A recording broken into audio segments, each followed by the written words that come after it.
Hello, it's that time again, Monday musing. Oh, I hope everyone had a good day today. Mondays always seem like the longest day of the week for me. I had a great weekend though, and we'll wait for...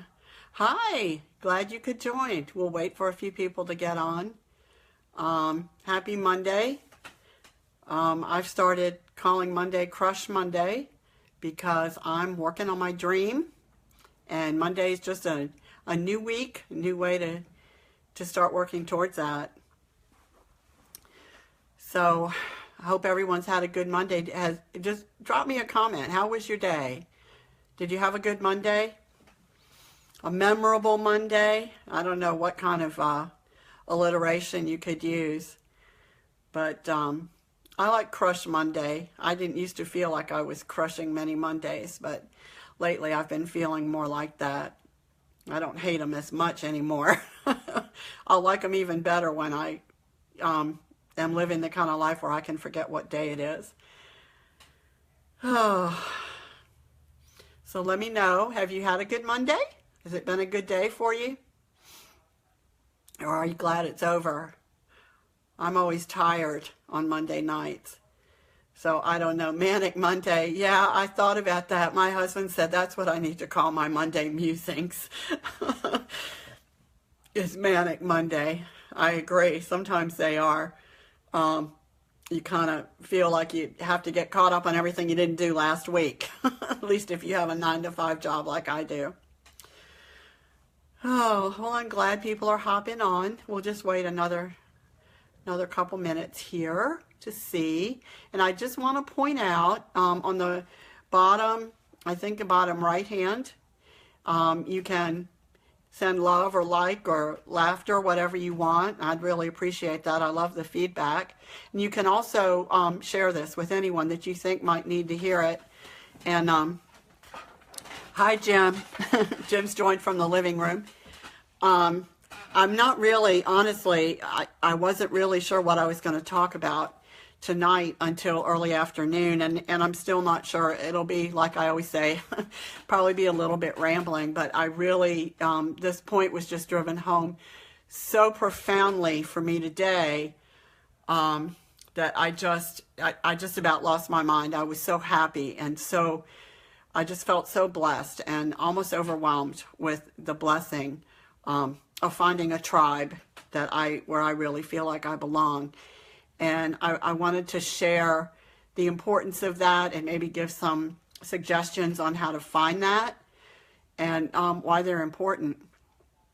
So anyway, I'll go ahead and get started because it's about 3 after, and I don't want to keep everybody too long.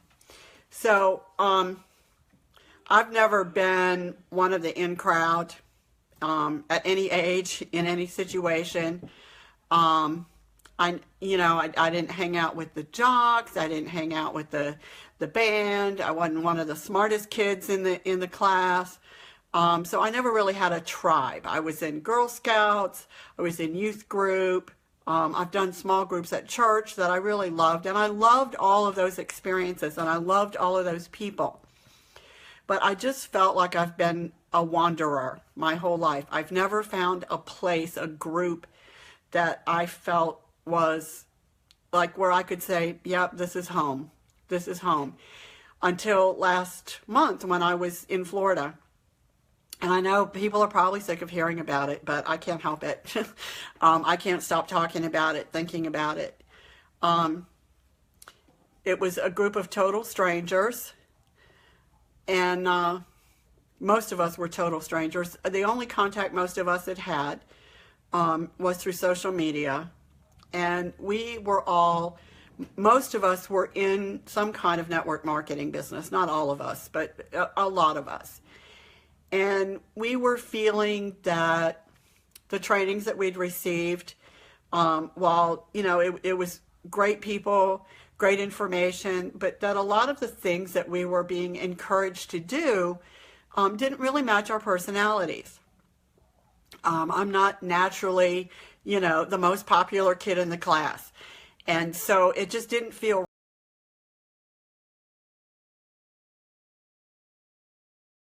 Well, it is a great group of people, and I'm still part of that company. I love them all dearly. They've been nothing but supportive and loving and encouraging. Anytime I had a question or have a question, they answer it, and have just really never made me feel like I didn't belong. However, I didn't ever really feel like I was one of the in crowd. And then this group of us that got together in Florida, that met in Florida, like I said, we hadn't known each other. We'd all participated in this social media thing. Started out, I think, as just a training on how to use social media effectively, kind of from a geek's perspective, how to maximize our social media presence to help our businesses grow.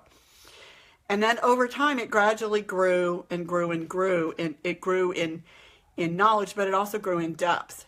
And it talked about changing your mindset and changing your view of the world. And it really resonated because I think a lot of the other people were like me. They had groups that they were a part of, organizations that they belonged to, jobs that they liked. But yes, Christy, Island of the Misfit Toys. We all had places in the world, but I think none of us felt like it was the place. And we were blessed because this group, when we all arrived there, we all just kind of breathed a deep sigh of relief, like, wow, I'm home. We had different backgrounds, all of us just as different backgrounds, different personalities, different ages, different countries. And yet we all support each other. We all trust each other. We all consider each other a safe haven. And our group has continued to grow to the point of, in the private group at any hour of the day or night, someone will hop on a live and say, true confession time, or this is what I'm struggling with, or this is the great idea I had. And we all just love each other. There's no judgment. Not to say that we don't say, hey, that's not, you shouldn't do that, or, I don't like that, or maybe you should look at something a little bit different way. I mean, we're thoughtful in how we express our opinions, whether we agree or not. But there's no judgment or condemnation. Everybody, and we recognize that everybody's in a different place in whatever journey they're on. And some of us have been on similar journeys, and some of us cannot imagine the journeys that others have been on. But we all, I think, to a person, feel safe in that space. And that is just, it's a remarkable feeling. It's my tribe. I found my tribe.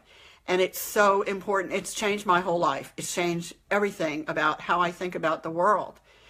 But before you, you say, oh, well, isn't that great? I wish I could find a tribe. I just wanted to talk a little bit. I've been researching a little bit, because that's what I do, on how you get a tribe. And, this was not manufactured by any stretch of the imagination. It was a really, hi Jill, it was a really, I'm not going to say it was random, and I'm not going to say it happened in a vacuum, because the relationships that had developed over the preceding year, they were intentional in some ways. We all felt safe. We all had a relationship with the leader, with John Eric Mosler, and he had nurtured an individual relationship with each one of us. And we felt that he was a safe person and a safe place. And because we all felt comfortable with him and felt connected with him, I think it wasn't a big leap for us to say, okay, well, I trust him. If he trusts them to be in this space and all of us to be in this space together, then this must be where we're supposed to be. And it's been remarkable. So anyway, like I said, it wasn't manufactured, and I haven't heard him say this, but I have heard him say it, that even he, I think, was a little surprised at the immediate bond and the depth of the bond and how it's continued. So one of the things about a tribe, like I said, it can't be manufactured. But you can be intentional about it, and you can put yourself in a position to start looking for your tribe, to attract your tribe. And, some of the ways to do that is you first of all, you have to kind of figure out what you want in a tribe. Who do you want to be surrounded with? Who do you want in your life? What kind of people? And they don't have to all necessarily have the same opinions. They don't have to have the same political party, same religious beliefs. But I think there are some basic fundamental human factors that are important to each of us. And those are the things that you need to decide. What are the non-negotiables? And what are the things that are important to you? And then, it's important, I think, to put that out to the universe, but then you need to also take action. And this is one of the biggest things I've learned through this, is that you can ask and pray all day long for something to happen. But God's waiting for us to take the next step in order for it to happen. So you need to look for your tribe. You need to join groups, maybe an interest group. Of something, photography or writing or jogging, running, mountain climbing, scuba diving, whatever. You need to find groups that are doing the things that are of interest to you. And they're not all going to be the perfect fit the first time, so you need to keep looking. All the reading I've done says that there's a tribe out there waiting for you. So you need to go find it because it's there. And that's really encouraging to me, because I know there are a lot of people who have felt like that, like they were on that island of the misfit toys. So you need to go out and sign up for some activities, some events, some classes. And then you need to do some research maybe on relationships, and start to understand maybe a little bit about what about basic human behavior and about what can cause people. Maybe someone's really super quiet and they don't trust easily, and there are ways that you can draw them out and still make them feel safe. Or maybe you're the one who's really quiet. You have to make a decision at some point that you're going to open up a little bit to someone, and you might get hurt until you find the right group. Yes, it did. It took a lot of us a long time to find our tribe, but it's really worth it. And oh, thank you, April. I love you too. Boy, you all are really coming out in full force. So we need to put out to the universe, this is what I want in my tribe. These are the people that I want around me. And it doesn't have to be, 100 people. It might be 2 or 3. It might be 10. It might be 30. And you might add to the tribe, and the tribe may break off a little bit sometimes, and that's okay too. Part of the power of a tribe is that it allows you that freedom to grow and change, to evolve. And hopefully to draw more people in, but also to break off and form a new tribe. And that's okay too, because we don't want to stay stuck. We need to grow and evolve, and we need to be in an environment where that's encouraged.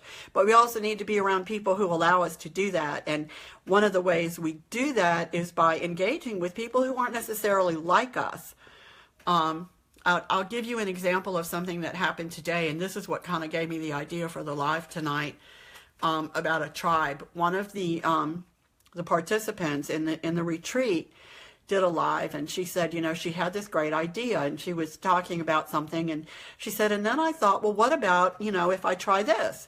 She goes, I don't know, what do you all think? And she said, I'm just throwing it out there. It's just an idea.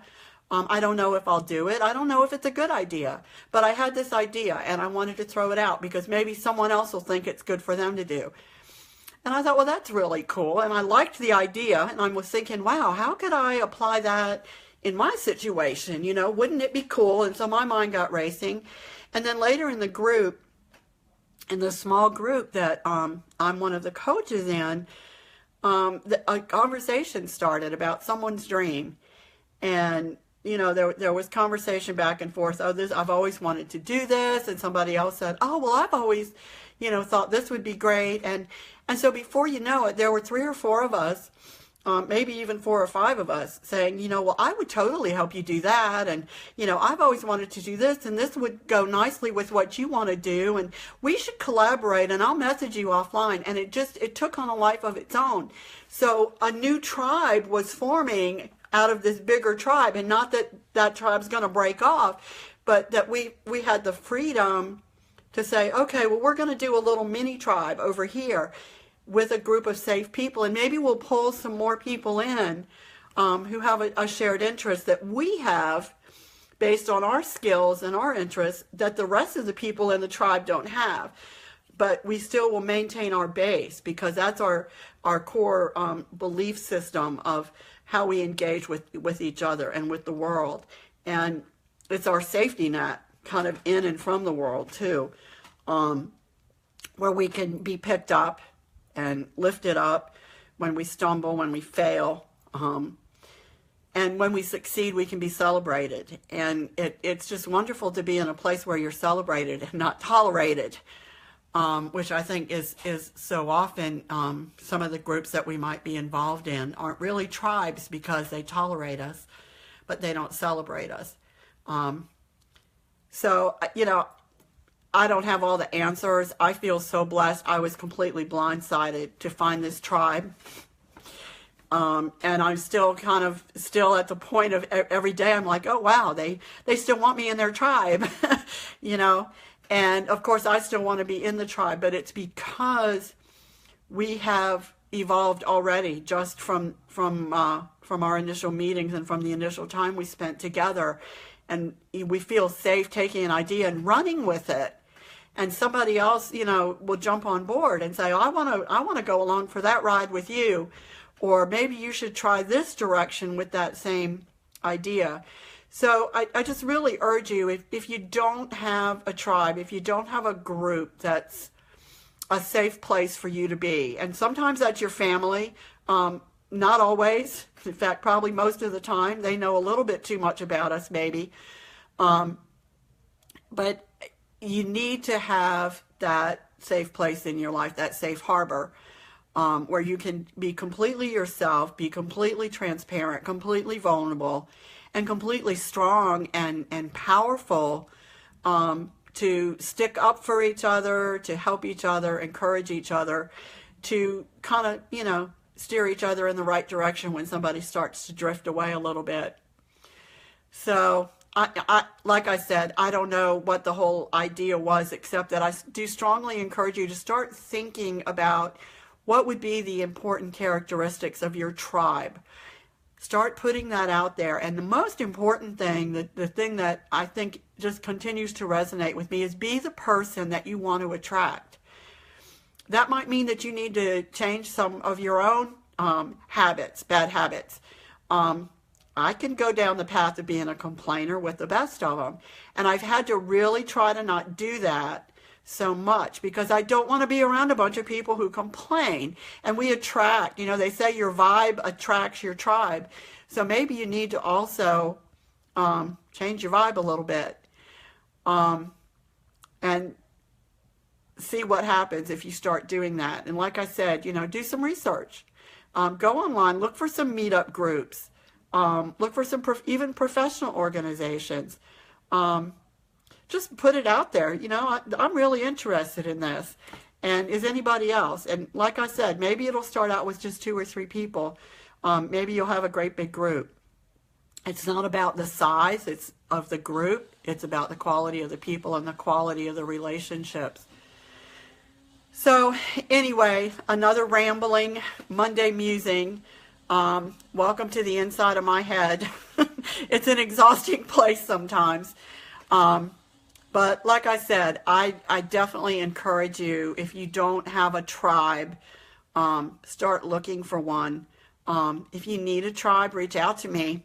I'd love to talk to you about joining my tribe. It's a really wonderful place to belong, and everybody needs that. So listen, I hope everybody has a great rest of the night. Have a good week. Leave your comments, share with anybody that you think could use this, and take care. Talk to you next week.